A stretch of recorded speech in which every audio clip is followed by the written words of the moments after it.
జై శ్రీరామ్. రామాయణంలోని యుద్ధకాండని విన్నా చదివినా ఆ శ్రీరాముని ఆశీస్సులతో మీరు చేపట్టిన ఏ కార్యంలోనైనా జయాన్ని పొందుతారు. శ్రీమద్ రామాయణము యుద్ధకాండ 80వ భాగము. మకరాక్షుని మరణాన్ని కూడా యథావిధిగా రావణునికి తెలియజేశారు. రావణునికి దుఃఖం ఆగలేదు, కానీ గుండెల్లో భయం పట్టుకుంది. యుద్ధానికి వెళ్ళిన వారు తిరిగి రావడం లేదు. వెళ్ళినవాడు వెళ్ళినట్టే యుద్ధభూమికి బలి అవుతున్నారు. అయినా పట్టిన పట్టు విడవడం లేదు రావణుడు. తన కుమారుడు ఇంద్రజిత్తును పిలిపించాడు. కుమారా, రామలక్ష్మణులను ప్రత్యక్ష యుద్ధంలో జయించడం సాధ్యం కాదు అని అనిపిస్తూ ఉంది. కాబట్టి మన రాక్షస మాయలు మాయాయుద్ధమే శరణ్యము. మాయాయుద్ధములో నీవు సమర్థుడవు, కాబట్టి నీవు అంతర్హితుడవై రామలక్ష్మణులతో యుద్ధము చేసి వారిని సంహరించు. మాయాయుద్ధం వారికి చేత కాదు. నీవు మాయాయుద్ధంలో ప్రవీణుడవు. మాయావి అయిన ఇంద్రుడినే జయించిన సమర్థుడివి. అటువంటిది ఇద్దరు మానవులు నీకో లెక్క. కాబట్టి జయం మనకే దక్కుతుంది. విజయోస్తు అని ఆశీర్వదించాడు రావణుడు. రావణుని ఆజ్ఞ మేరకు ఇంద్రజిత్తు రాముని మీదికి యుద్ధానికి బయలుదేరాడు. ముందు యజ్ఞవాటిక వద్దకు వెళ్ళాడు. శత్రునాశనము కోరు అభిచార హోమం చేయ సంకల్పించాడు. రాక్షసులు దానికి కావలసిన సంభారములు సిద్ధం చేశారు. ఇంద్రజిత్తు హోమగుండంలో అగ్నిని వేల్చాడు. హోమగుండం చుట్టూ రెల్లుగడ్డిని పరిచాడు. విభీతక వృక్షము నుండి సేకరించిన ఎండు పుల్లలను సమిధలుగా ఉపయోగించాడు. తాను ఎర్రని వస్త్రములను కట్టుకున్నాడు. హోమం చెయ్యడానికి ఇనుముతో చేసిన గరిటెను తీసుకున్నాడు. ఒక నల్ల మేకను తీసుకుని వచ్చారు. ఇంద్రజిత్తు ఆ నల్ల మేకను బలి ఇచ్చాడు. నల్ల మేక రక్తంతో హోమం చేశాడు. హోమాగ్ని సుడులు తిరుగుతూ పైకి లేచింది.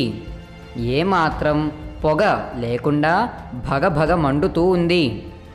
అగ్ని కూడా ప్రదక్షిణపూర్వకంగా సుడులు తిరగడం చూసిన ఇంద్రజిత్తు అది శుభసూచకంగా భావించాడు. ఆ ప్రకారంగా హోమం చేసి దేవతలకు, రాక్షసులకు, దానవులకు హవిస్సులు సమర్పించాడు. తనకు మాత్రమే కనపడుతూ ఇతరులకు కనపడని రథాన్ని తప్పించాడు.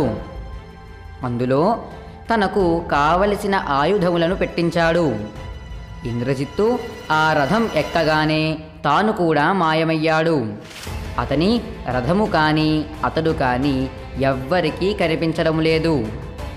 ఇంద్రజిత్తు తన రాక్షస సేనలతో ఇలా అన్నాడు: మనకు ఇంత క్షోభ కలిగించిన ఆ రామలక్ష్మణులను ఈరోజే చంపుతాను. వానరుడు అనేవాడు భూమి మీద లేకుండా చేస్తాను అని పలికి రథముతో పాటు అంతర్ధానమయ్యాడు ఇంద్రజిత్తు. ఇంద్రజిత్తు ఎవ్వరికీ కనపడకుండా నారాచ బాణములను వానరుల మీద ప్రయోగిస్తున్నాడు. రామలక్ష్మణులు కూడా ఆ బాణములు వస్తున్న దిక్కుకు బాణములను వదులుతున్నారు. దానికి ప్రతిగా ఇంద్రజిత్తు తన బాణములతో రామలక్ష్మణులను కప్పివేశాడు. ఇంద్రజిత్తు ఎవ్వరికీ కనపడకుండా ఆకాశంలో తిరుగుతూ రామలక్ష్మణుల మీద శరవర్షము కురిపిస్తున్నాడు. వాటిని రామలక్ష్మణులు తమ వద్ద ఉన్న దివ్యాస్త్రములను ప్రయోగించి తప్పికొడుతున్నారు. ఇంద్రజిత్తు వేసిన బాణములను ఎదుర్కొంటున్నారు, కానీ ఇంద్రజిత్తును గురి చూసి కొట్టలేకపోతున్నారు రామలక్ష్మణులు. ఎందుకంటే వారికి ఇంద్రజిత్తు కనపడటం లేదు. కనపడిన లక్ష్యాన్ని ఛేదించడం కష్టం కదా అని రామలక్ష్మణులు వేసిన బాణములు ఇంద్రజిత్తుకు తగిలాయి అని అనడానికి గుర్తుగా అవి రక్తంతో తడిసి కింద పడుతున్నాయి. రామలక్ష్మణులకు తమ మీద ఇంద్రజిత్తు ప్రయోగిస్తున్న బాణములు కనబడుతున్నాయి కాబట్టి వాటిని మధ్యలోనే కళ్ళ బాణములతో ఛేదిస్తున్నారు. రామలక్ష్మణులు ఇంద్రజిత్తు ప్రయోగిస్తున్న బాణములు వస్తున్న దిక్కుకు అస్త్ర ప్రయోగం చేస్తున్నారు. కానీ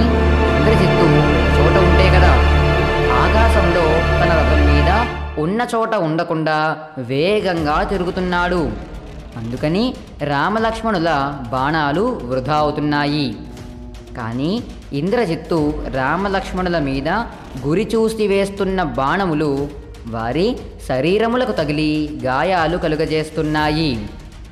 రామలక్ష్మణులు కానీ వానర వీరులు కానీ ఇంద్రజిత్తు గమన వేగాన్ని కానీ అతడు ఉన్న దిక్కును కానీ అతని రూపమును కానీ తెలుసుకోలేకపోతున్నారు.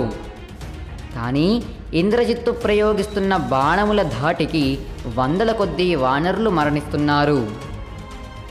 ఇది చూసి లక్ష్మణునికి కోపం వచ్చింది. రాముని చూసి, అన్నయ్య, ఇంకా లాభం లేదు. భూమి మీద ఉన్న రాక్షస జాతిని మొత్తం నాశనం చెయ్యడానికి బ్రహ్మాస్త్రం ప్రయోగం ఉత్తమమైన మార్గము, దాన్ని ప్రయోగిస్తాను అని అన్నాడు.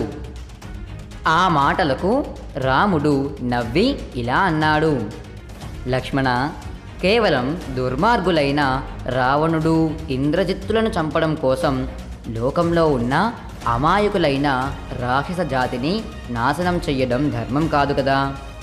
యుద్ధ సమయంలో నీతో యుద్ధము చేయని వాడిని కానీ, దాగి ఉన్నవాడిని కానీ, నమస్కారము చేయుచున్న వాడిని కానీ, నిన్ను శరణు వేడిన వాడిని కానీ, పలయానం అనగా తింటున్న వాడిని కానీ చంపడం ధర్మం కాదు. ఇప్పుడు ఇంద్రజిత్తు మనకు కనపడకుండా యుద్ధం చేస్తున్నాడు, కానీ మనతో యుద్ధం చేస్తున్నాడు. ముందు మనము ఇంద్రజిత్తును చంపడానికి ప్రయత్నించాలి. వాడు కనపడకుండా యుద్ధం చేస్తున్నాడు కాబట్టి మన వానర వీరులు ఏమీ చేయలేకపోతున్నారు.